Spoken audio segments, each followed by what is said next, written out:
Welcome to the channel.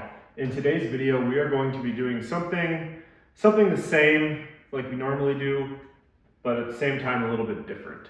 Today we're actually working on a Kawasaki KLR 650.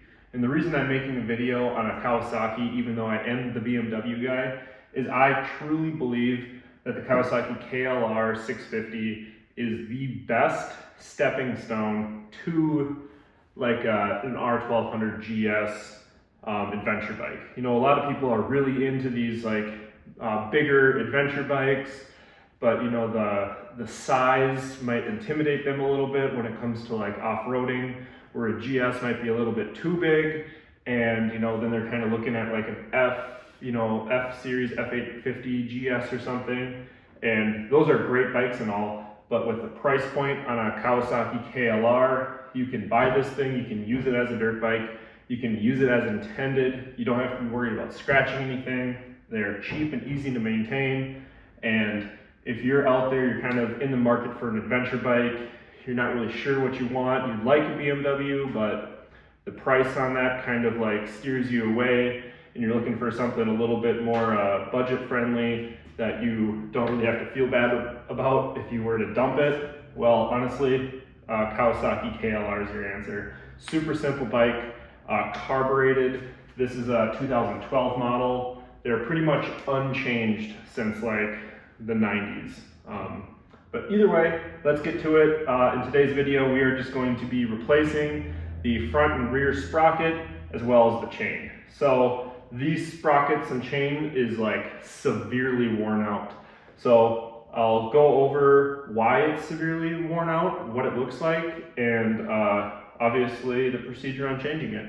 So without further ado, let's get to it. So now moving over to the left side of the bike, you can see that the teeth on the sprocket here are extremely worn out and kind of they're bent over and they look like a little shark fin.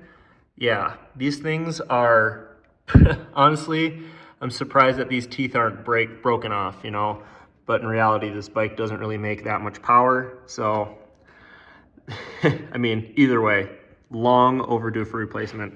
And then with the chain, if you hold the chain, has just like, once I get it off, you'll really see, but it has tons of side-to-side play. And then front sprocket in there, I mean, it's relatively inexpensive, so we're just doing the whole thing. And really, the chains and sprockets should be changed as a pair. Step one is gonna be removing the rear wheel here. So to remove the rear wheel, we're gonna wanna remove this cotter pin. Pretty self-explanatory. Just kind of have to crimp these together to kind of make it straight again, and then just pull it on out. Just like that, and then we'll be replacing this. So now I'm using a 27mm socket to loosen up the axle nut. Oh. So we'll loosen up the axle nut, get that removed, and then what I'm going to do is loosen up these chain adjusters, move those forward to kind of give me enough real estate to push the axle through, and then get this rear wheel off.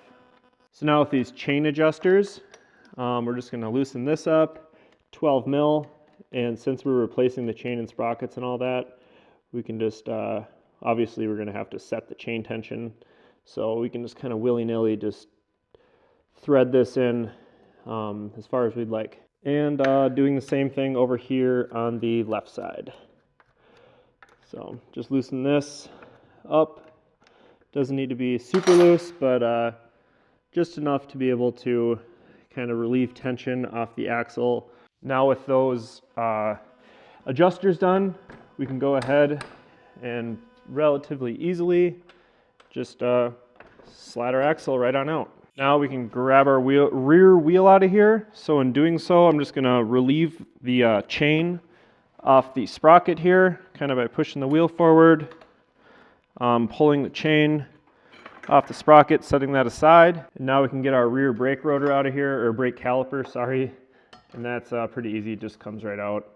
And then there's obviously like these wheel spacers and stuff, and we'll just set all that aside.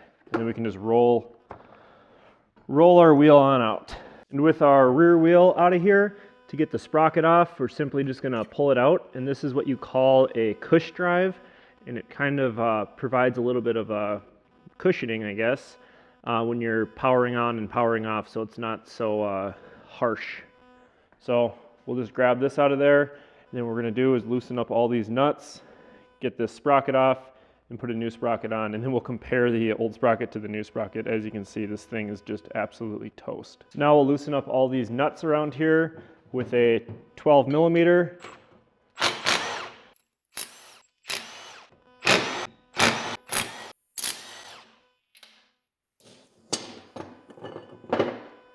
Boom. See how easy that was? So now comparing the old sprocket to the new sprocket, you can just see how worn out these teeth are. So if we line up our bolt holes there, you can see the old teeth compared to the new teeth. You can see how bent over these teeth are and how nice and like square the new teeth are. Now we can reinstall our new sprocket. These sprockets are not directional or anything.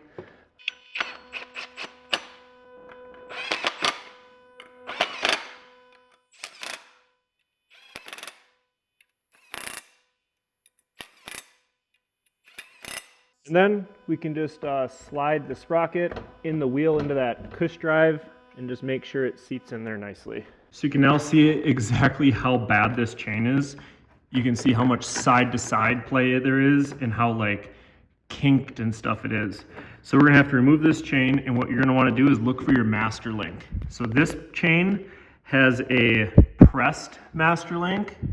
So if you zoom in on that, you can see right here how these links right here are hollow. And how that works is it requires a special tool to kind of crimp those links together. But then once the chain's on, there's really no easy way to just remove the chain. So what we're gonna have to end up doing is just using a Dremel or something and just cutting this chain.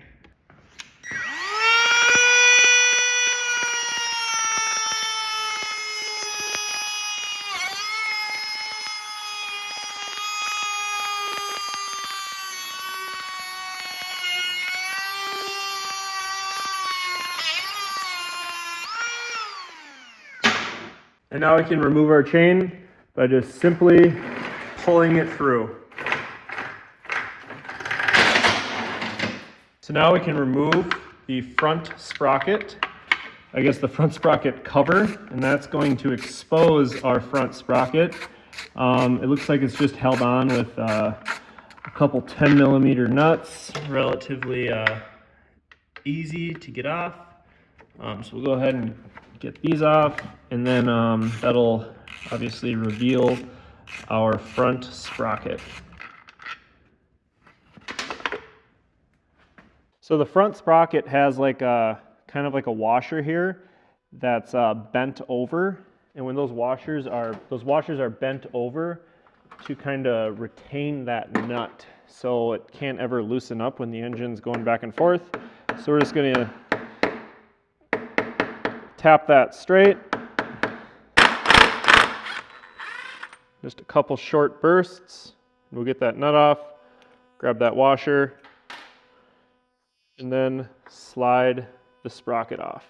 So now we'll put the new front sprocket on. We're just going to line that up with the splines, and when we get our chain in, we'll just kind of thread the chain through around, so we can go ahead and get this all torqued up, put that washer in there, and then the nut. So just like that. So once that's seated, we can go and torque it. It's a 27 millimeter socket, and then we'll just bend that washer over to prevent the nut from ever coming loose. So now is kind of the, I'm gonna say the tricky part. So we're gonna get the wheel up here, but the tricky part here is getting this caliper kind of lined up. It has to slide in. I'll take the wheel out and show you. It has to kind of slide in on this little, there's a little thing on the swing arm that this right here, up here, engages on. So it slides in there, and then it also has to, obviously the pads need to line up with the rotor. So let's kind of let that hang there. And then we'll get this pushed through. We're gonna wanna kind of put this together as an assembly. So I got the pads lined up on the rotor. Let me get this slipped in there. We obviously want our spacer for our wheel put in there, and then we're gonna get this, these pads lined up, and then get this slipped on in there, but as an assembly, so everything goes together nice. I'm gonna advise against forcing anything, because once you got it just like that, it'll slide in there really nice.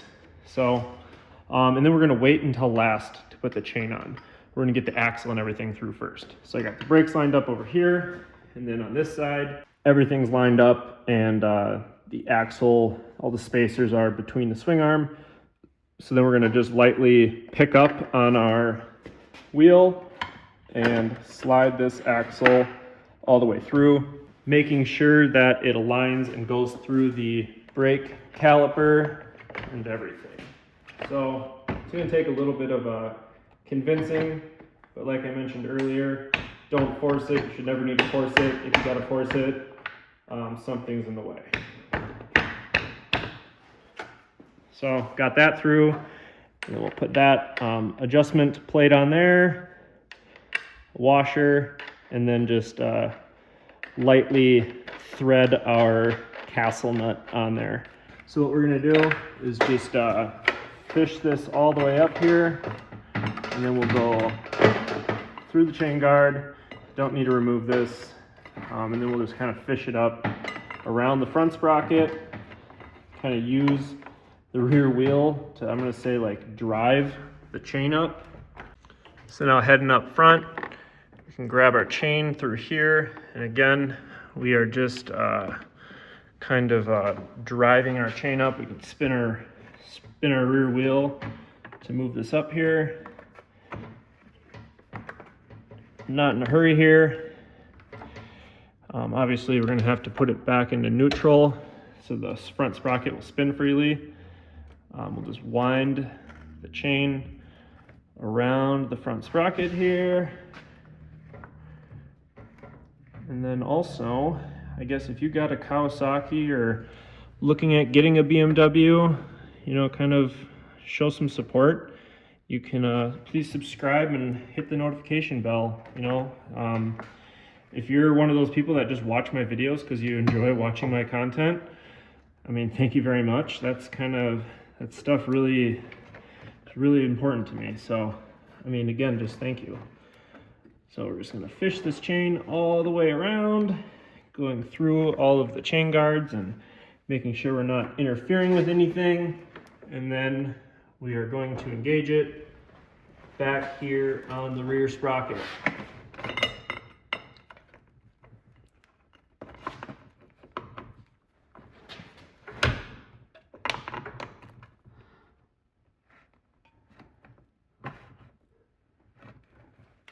So now we got it wrapped around, and you can see that the chain links end touching each other. So then we're gonna toss a master link through there. So now we're using this is like my preferred style master link that actually uses a little clip. So it's removable. And how we're gonna do this is we'll just set that clip aside. Like I mentioned earlier, this is an O-ring chain. So we're gonna put an O-ring on each side of this. We're gonna just kind of nicely slide this through, just like that. Throw a set of O-rings on that side. And then we will put this plate on, just like that. And then we'll kind of have to, you can use whatever, squeeze this link together. And then we're gonna put this clip through in this orientation, so the wheel rotates this way. So this is going to go just in like this, and then slide down and then lock in there. Now with our chain all the way through, we can reinstall our front chain guard or front sprocket guard here. And that just kind of gets fished through here until it sits in here nicely, and then those 3 bolts, boom, just like that. And then these 3 bolts go right back in, these 10mm bolts. One other thing to mention that if you want to buy some the BMW guy merch, I just came out with some sweatshirts and stuff. I know I've worn them in other videos, but I just started selling them to you guys as opposed to just having them custom made for me. And they're really good, high quality stuff. And honestly, if it wasn't high quality, I wouldn't even bother selling it. So I'll have those linked below, and check those out if you're interested. Now we can add some tension to the chain.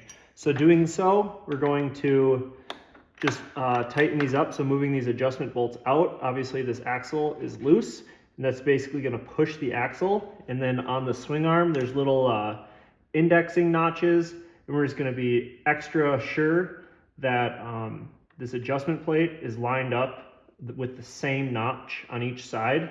And then we're gonna make sure going over our chain slack, and we're just gonna spend a lot of time making sure that it's perfect, because obviously once it leaves here, the customer probably isn't going to be keeping up on chain maintenance like he should.